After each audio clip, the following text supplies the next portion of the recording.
Hoje estamos aqui para falar sobre o primeiro vídeo do canal Compromisso Arbitral. E para participar temos a honra de receber o mestre Otávio Fragata, que é doutor e mestre em Direito pela Universidade do Estado do Rio de Janeiro e sócio no escritório Renó Penteado Sampaio Advogados. O tema do encontro de hoje é como julgam os árbitros no Covid-19. E para iniciar a nossa discussão, nós vamos conversar um pouquinho sobre a obra do Otávio, que trata sobre como julgam os árbitros, uma leitura do processo decisório arbitral. Otávio, nós queremos ouvir como que surgiu a ideia de escrever sobre esse tema. Super legal. Thaís, bom dia, boa tarde. Léo, bom dia, boa tarde. É um prazer enorme estar aqui, ainda mais agora sabendo que é o primeiro vídeo, responsabilidade muito grande, e queria cumprimentar também os nossos amigos do canal Compromisso Arbitral.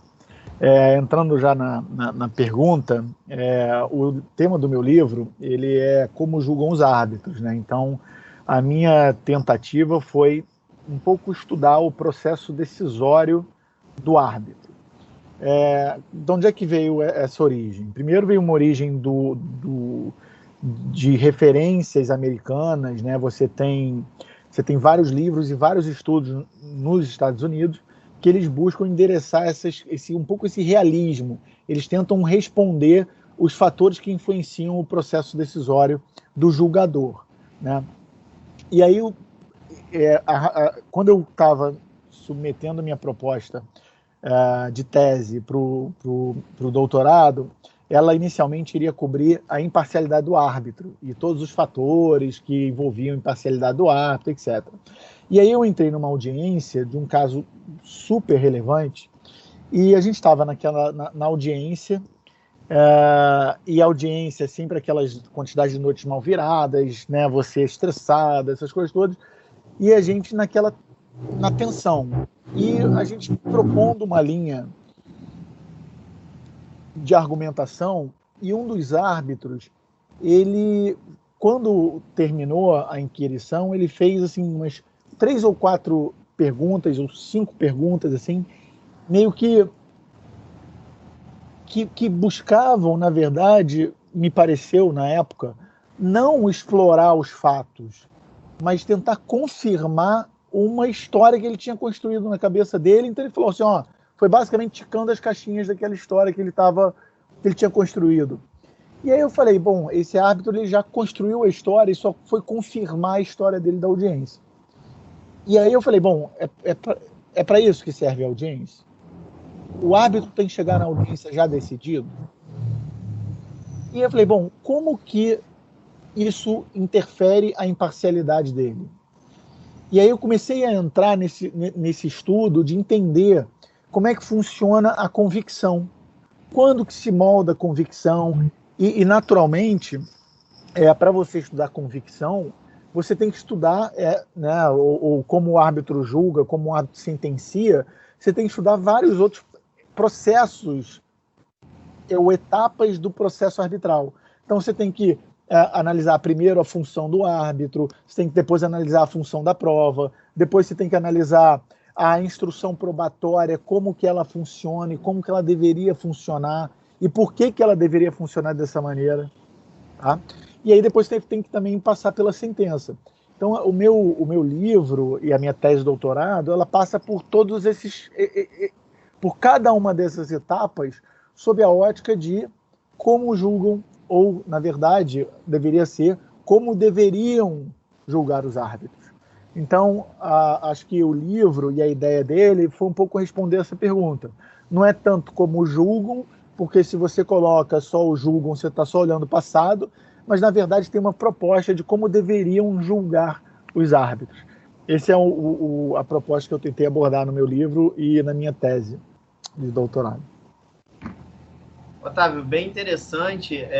Eu já tive o prazer de ler seu livro. Na verdade, ele fica aqui todo marcadinho aqui comigo. E uma das coisas que mais me chamou a atenção em todo o conteúdo do livro é porque você aponta em certo momento que as pessoas, quando o árbitro em si, né, quando recebe um caso, ele costuma, e acho que isso é automático em todas as situações, todas as pessoas, elas já costumam ter um julgamento prévio, né? E conforme ela vai recebendo o conjunto probatório, ela vai confirmando. Como você falou, você cria caixinhas e você vai confirmando essas caixinhas para chegar na sua decisão. Mas considerando esse panorama do Covid-19 e tendo em vista que a apresentação dessas provas está se dando de uma maneira diferente, ou seja, o advogado ele não tem mais aquele contato presencial, e isso a gente está se pautando aqui numa arbitragem eletrônica. Você acha que essa falta de contato, essa falta de pessoalidade no passar das provas pode influenciar ou deixar de influenciar o árbitro em algum momento? Legal, Léo. Acho que você passou por vários pontos aqui. Eu vou tentar endereçá-los sem ser muito extenso, cada um em seu lugar. Acho que, primeiro, você pegou, acho que o capítulo que talvez tenha sido o capítulo mais prazeroso de elaboração da tese, que foi justamente explicar a relevância, como funciona e como não funciona. E tem a comparação que eu faço, e uso referências, né, doutrinárias e tudo para mostrar isso, é um pouco a comparação do realismo jurídico com o formalismo jurídico, né? E aí o realismo jurídico tem na escola americana lá uma influência muito grande. Particularmente nesse tema, é um livro de um autor chamado Duncan Kennedy, A Critique of Adjudication. E ele escreve um livro que ele basicamente fala, bom, como é que os juízes julgam? E aí ele fala que os juízes eles pegam os autos e só de bater o olho ele já fala, esse caso tem que ser julgado assim. How you think, né, the outcome of the case should be, né? Ou como você acha que o resultado vai ser. Então você pega e você já tem uma percepção inicial sobre aquele resultado. Só para dar um exemplo, vamos supor, uma disputa societária, um controlador com minoritário. Vamos supor que, sei lá, o juiz ele tem uma experiência de um determinado tipo. Ele fala, beleza, é mais uma briga de um controlador, do minoritário, ou o minoritário tentando ser ouvido contra o controlador e está propondo essas ações. Então, ele automaticamente ele aloca aquela disputa só de bater o olho numa dessas caixinhas, ou numa percepção de como ele acha que o caso vai ser julgado. E aí ele começa a estudar o caso, e começa a ouvir as provas, começa a ler as petições, e aí ele vai levando e atualizando como ele acha que o caso tem que ser julgado e como que o caso teria que ser julgado. Então ele vai atualizando o conhecimento dele até que no final esses dois lados, em tese, deveriam convergir e ele julgaria a partir daí. O problema é que hoje a gente sabe, e o formalismo jurídico não, o formalismo jurídico ele já um pouco ignora essas presunções, esses impulsos de julgamento, e basicamente ele fala, como é que você controla esses impulsos? Não sei se seria ignorar, mas basicamente ele fala, o livre convencimento motivado, se você motiva a sentença, você neutraliza esses impulsos. Enfim, mas assim, fato é que, seja num lado, seja no outro, o fator da nossa intuição, o fator dos nossos impulsos pessoais, eles permanentemente influenciam o nosso poder decisório, o nosso processo decisório. E isso que é muito interessante, né? Você pega hoje em dia você já tem muito estudo sobre isso, inclusive é um tema que está muito na moda, né? Que é a influência da psicologia na economia ou a influência da psicologia em algumas outras ciências, como por exemplo o direito. E aí ele fala que, embora talvez você atualize a maneira como você acha que o processo deveria ser julgado, você nunca vai conseguir neutralizar totalmente a sua percepção inicial. E aí ele traz, né, que, na verdade, tem que ser um processo mais focado no racional do que no emocional, no impulsivo, no sistema 2 do cérebro do que no sistema 1. Enfim, tem aquele livro do Duncan Kennedy, né, Pensando Rápido e Devagar, que é um livro maravilhoso, acho que todo mundo tem que ler. Enfim, e é nesse contexto, mais ou menos, que a gente insere a maneira como se processa a prova. E aí a gente entra dentro do cenário do Covid. Por quê? Porque o Covid ele teve um impacto no direito material super relevante, né? Antigamente a gente só tinha exemplos externos de caso fortuito, força maior. Imagina que sai uma guerra, sei lá, imagina que tem um terremoto. Isso seriam os exemplos que a gente conhece de faculdade, de caso fortuito, força maior, fato de príncipe, etc. e os atos decorrentes desses eventos, né? E agora a gente se deparou, do nada, com o mundo inteiro sendo submetido a um permanente caso de caso fortuito e força maior, que está durando aí já há 1 ano e pouco. E aí até se perguntar se ele continua sendo um motivo de se declarar caso fortuito e força maior, mas enfim. E então tem um lado do Covid que impactou o direito material, né, impactou as relações contratuais, o adimplemento ou inadimplemento de obrigações, e tem um outro lado que impactou o processo. Impactou e se iniciou uma etapa muito bem-vinda de julgamentos virtuais, sustentação oral virtual, audiência virtual, produção de prova virtual, e isso tudo interfere na maneira como você julga, né? Então, a maneira como a pessoa absorve a prova, é claro que é afetada se ela está, talvez, ali vendo tete a tete a prova se materializando, do que ela vendo por uma tela. E fora, claro, que a gente sabe, né, que hoje tem vários estudos que mostram, né, não deixa de ser uns monstros, né? Tô brincando. Que mostram a capacidade de absorção de tempo. Então, enquanto talvez uma audiência virtual, sua capacidade de absorção antes de precisar ter um intervalo seria talvez seja de 2 horas, 2 horas e meia até você começar a ter uma perda. Aqui na audiência virtual ela acelera muito mais rápido. Então, por exemplo, a gente que dá aula também virtualmente é muito bem-vindo, porque as aulas, né, e a própria audiência virtual facilita muito em termos de custo. Você tem que ter uma preocupação de que a capacidade de absorção ela é reduzida.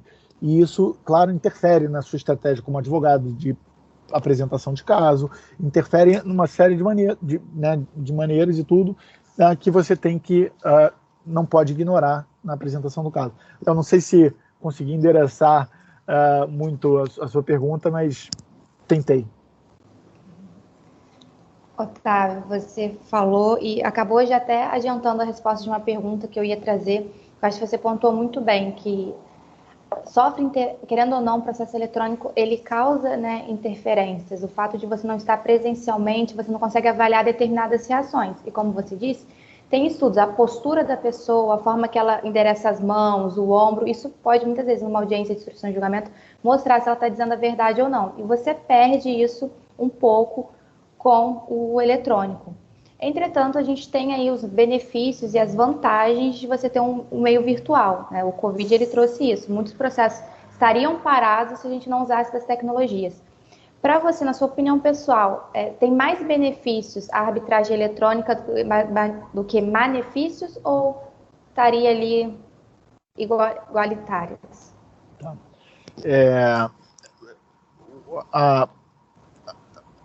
A realização de atos virtuais do processo é algo que ele demanda um pouquinho de hábito. Então, por exemplo, a primeira aula que eu fui dar, eu confesso que não foi o ambiente no qual eu me senti completamente realizado dando aula, né? Porque você gosta de ter aquela interação com os alunos, você gosta de sentir, na medida que você vai falando, as reações, né? E aí são reações muitas vezes sutis, é uma sobrancelha, é um sorriso. E nas audiências virtuais, e pelo menos nas aulas virtuais, quando boa parte das pessoas deixam as câmeras desligadas, isso você não tem. Então, quando você migra para o presencial, para o virtual, isso é algo que demanda um pouquinho de ajuste, tá? Então, enfim, demanda um pouquinho de ajuste. Se você pensar, isso é bom ou isso é ruim, isso é indubitavelmente bom, veio para ficar, vai continuar sendo usado muito, e eu acho que, de uma maneira geral, é algo que é extremamente positivo. Imagina, e eu me lembro, quando a gente tinha audiência de arbitragem, você tinha que ver locação de hotel para realizar a audiência.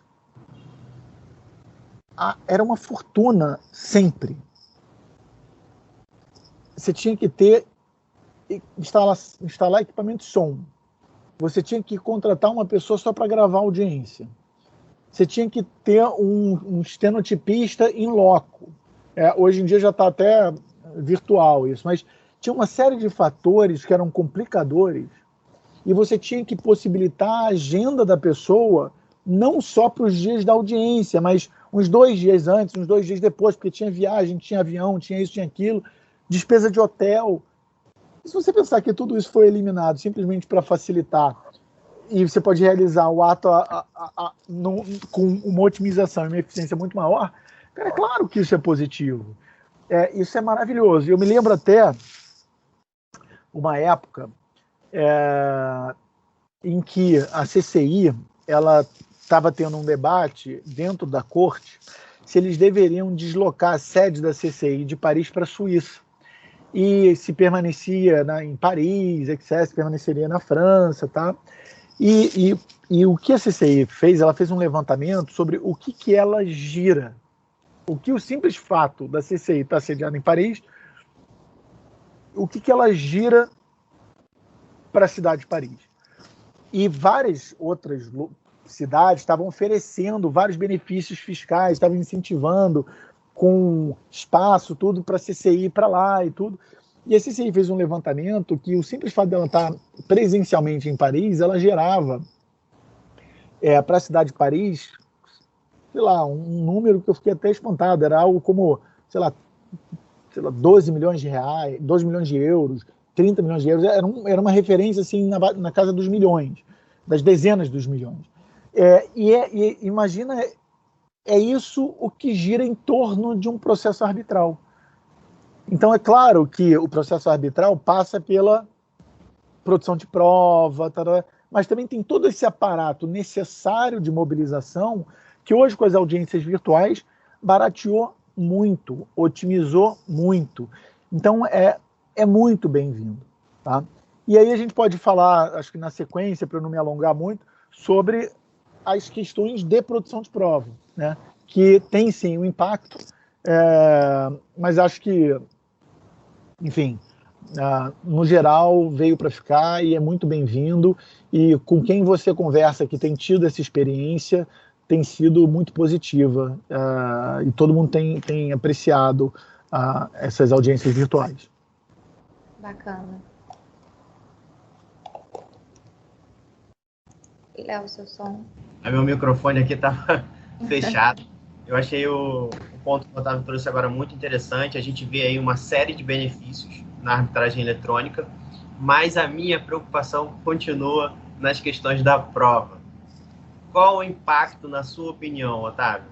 Até mesmo, como eu trouxe lá no primeiro questionamento, a relação do advogado-árbitro e qual seria o impacto para você na apresentação dessa prova? Legal. Então, além de você, de vez em quando, deixar o microfone no mudo e você ficar falando sem ninguém lhe ouvir, as audiências virtuais também apresentam, às vezes, alguns outros problemas técnicos. Então, eu estava recentemente numa audiência virtual e dentro daquela inquirição de um assistente técnico, você tem que ficar trocando de documento, aí você tem que apresentar um documento, aí você tem que apresentar outro.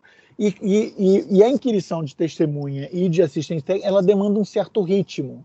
E se você tem um assistente técnico, que para usar uma expressão que o Chico Mugin adora, que é um peixe ensaboado, é muito difícil você controlar essa testemunha. Então, acaba que a audiência virtual ela impõe algumas dificuldades, tá? Mas isso você acaba adaptando. Então, você encurta um pouco sua inquirição, você não divide tanto ela em perguntas, você dá uma encurtada com menos documentos. E isso tudo vai dentro de uma estratégia, tá? Que você tem que criar antes da audiência e ponderar essas coisas todas. Mas, de fato, acho que na inquirição de testemunha me parece ser o principal ponto onde a audiência virtual ela tende a ter uma perda da presencial. Eu me lembro, ao falar nisso, até de um capítulo do meu livro, que é sobre um pouco a relevância da prova testemunhal como um todo. Tá? Por quê? Inclusive a CCI acabou de concluir um task force sobre a relevância da prova testemunhal, super interessante, recomendo todo mundo a ler. Eu integrei esse Task Force, em que ela discute como que você pode melhorar a prova testemunhal. E qual que foi o foco do Task Force da CCI? Era que a audiência testemunhal, ela tem, né, por sua própria natureza, diversas falhas. Então, a sua memória é uma falha, a maneira como você memoriza as coisas, como você dá mais peso para umas coisas, dá menos peso para as outras, e isso é muito difícil até de você testar. Tá? Hoje em dia você já tem muitas situações, vários testes que você faz, inclusive o Task Force da CCI implementou alguns desses testes. Então, eles tentavam sempre passar por como tornar a inquirição da testemunha mais eficiente. E a verdade é que a prova testemunhal ela é de suma importância para a construção de um caso. Ela preenche lacunas e ela tem um efeito que uma vez um cliente brilhante usou isso numa reunião nossa, e ele fala que ela traz o efeito ahá. Aí você fala, poxa, como assim o efeito ahá? É aquele efeito que o árbitro está escutando a prova e ele fala assim, entendi agora o que aconteceu. Né? E isso é maravilhoso. Né? Então a prova testemunhal é uma prova muito importante nas arbitragens, ela não pode ser desperdiçada, não pode ser ignorada e, naturalmente, ela não pode ser deixada de lado e prejudicada, talvez, pelo meio pelo qual você a produz. Tá? Mas eu me lembro que uma certa vez, eu abordei isso na minha tese, que era o impacto do visual para a prova testemunhal. Por quê? Porque muitas vezes, e acho que até a Thaís tocou nesse ponto, você quer poder olhar para a testemunha para ter uma percepção se ela está falando a verdade ou se ela está mentindo. Tá? Você quer poder olhar para a reação de ombro, né? Acho que foi um pouco os exemplos que a Thaís deu. E, de fato, tem alguns estudos que mostram o impacto do visual no depoimento da testemunha. E tem até alguns estudos falando do impacto da primeira impressão. Tá? E aí, esses estudos eles falam das feições. Então, você está bem arrumado, é importante. Se você está usando muito escuro, você dá a impressão de você ser uma pessoa escura, e o escuro é sempre associado a medo. Então, assim, se você é uma pessoa com muita cicatriz, sabe, isso tudo dá uma percepção que, e tem vários estudos que comprovam isso, você, só de bater o olho na testemunha, você já vai falar se essa testemunha está dizendo a verdade ou se ela está mentindo. Tá? E aí, em função desses estudos, teve uma comarca, eu já nem me lembro, eu acho que era em Ontário, no Canadá, que ela resolveu tirar esse fator dos julgamentos, o fator da primeira impressão, o fator do aspecto visual, que você tentaria, com isso, tirar certos preconceitos. Né? E, enfim...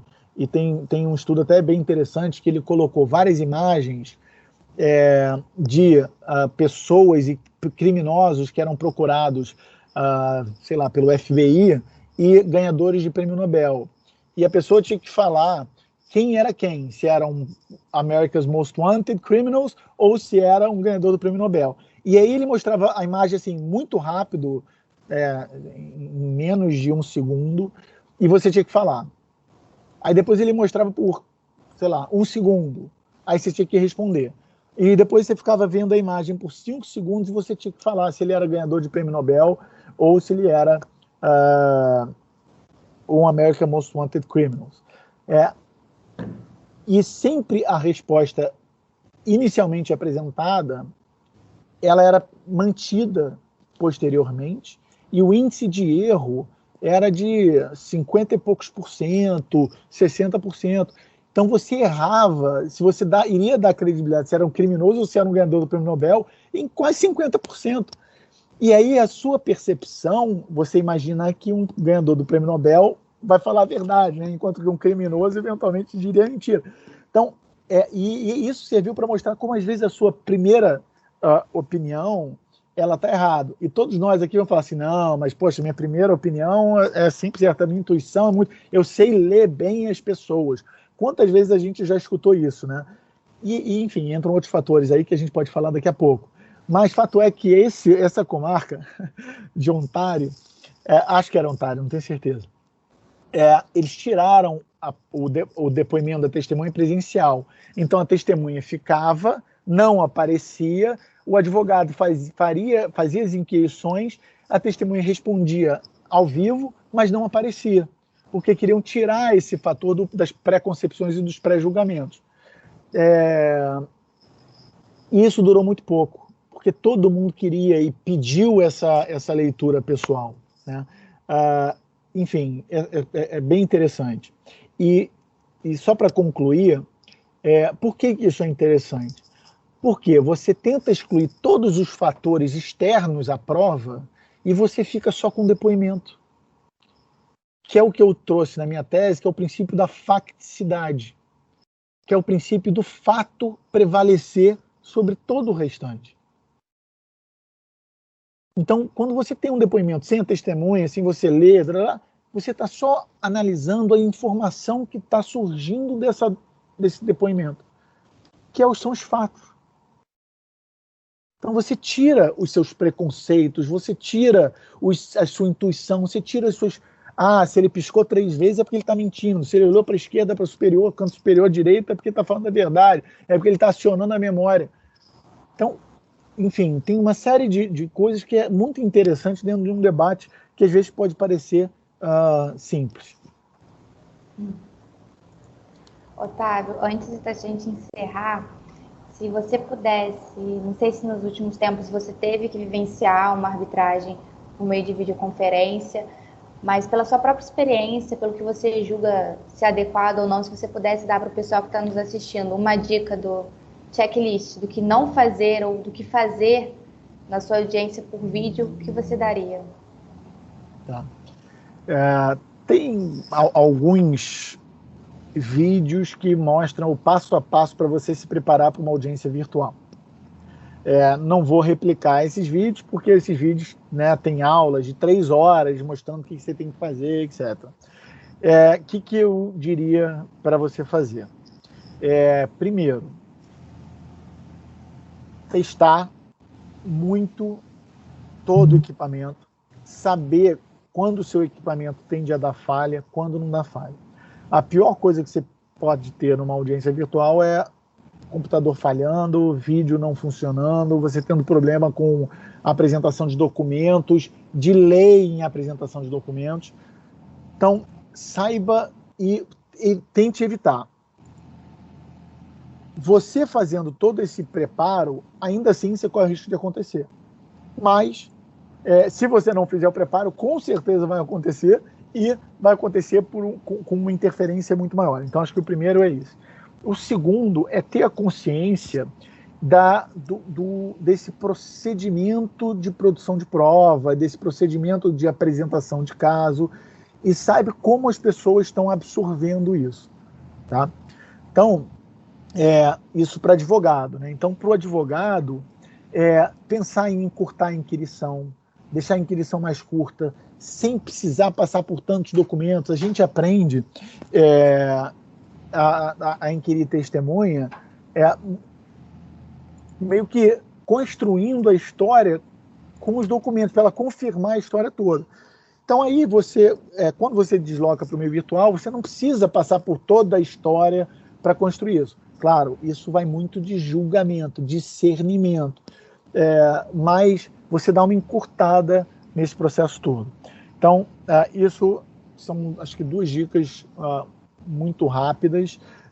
Tem uma apresentação, um PowerPoint que, de fato, conduza o julgamento e que você não se oculte, porque quando o PowerPoint fica na tela, você vira pequenininho, e se o PowerPoint tiver muita informação, ou a pessoa está lendo a sua informação, ou ela está te escutando, ele não consegue fazer os 2 ao mesmo tempo. Então, saiba dialogar com os meios, tá? E, por fim, se você é árbitro, a impressão que eu tenho é que essas audiências acabam demandando muito mais dos árbitros. Então, elas demandam que os árbitros estejam muito mais preparados, estejam muito mais afiados e afinados com as provas, etc. Então, acho que Muito rapidamente, acho que 2 ou 3 dicas seriam essas, né? Saber usar as ferramentas, testar para evitar problemas com as ferramentas, e um pouco pensar a estratégia virtual, que é diferente da estratégia presencial. Acho que seria um pouco esses 3 pontos. Otávio, primeiro eu quero te agradecer, porque a proposta do nosso canal é fazer vídeos curtos, e eu tenho certeza que esse tema daria no mínimo umas 5 horas de uma boa conversa, extremamente produtiva. Mas quero te agradecer pelo apoio, por participar do nosso primeiro vídeo. É uma honra receber você. E dizer para todos que o livro do Otávio é sensacional. Eu tenho aqui comigo. Eu e Thaís vamos fazer até um sorteio depois, né, Thaís? Para os nossos seguidores lá do livro do Otávio. Thaís, você tá sem áudio. Estamos dando as dicas do que não pode ser feito. Já fica mostrando. Aqui de casa. Não, mas desculpa, Thaís. Eu ia dizer só que... Não, eu ia falar só que a gente ia colocar a descrição do livro na descrição do vídeo para o pessoal poder também ter acesso, quem quiser adquirir, comprar. Exatamente. Legal. Então, Otávio, muito obrigado. Agradeço. Espero que a gente faça um novo encontro aqui no canal, falando não só sobre esse tema, mas como outros que eu sei que você domina aí. Tá bom? 5 horas foi o tempo da minha defesa de tese. Então, vamos deixar os videozinhos de meia hora, que ninguém precisa mais passar por aquilo de novo. Eu me lembro do Zé Roberto Castro Neves falando: Otávio, fiquei aí 6 horas, e se você não elabora, você repete tudo. Aí quando terminou, eu não parava de pensar nisso. Eu falei, caramba, 6 horas defendendo a tese. Mas enfim, Léo, Thaís, parabéns pela iniciativa. Acho que é isso que a gente precisa. O nosso saber que não só o nosso presente da arbitragem com vocês, mas o futuro da arbitragem também vai estar assegurado com todas essas iniciativas que vocês têm, e que para mim é sempre um prazer participar e interagir, até pela admiração que eu tenho por cada um de vocês. Muito obrigado pelo convite e um abraço a todos que nos ouvem, que nos escutam. Alô, um abraço. Tchau, tchau.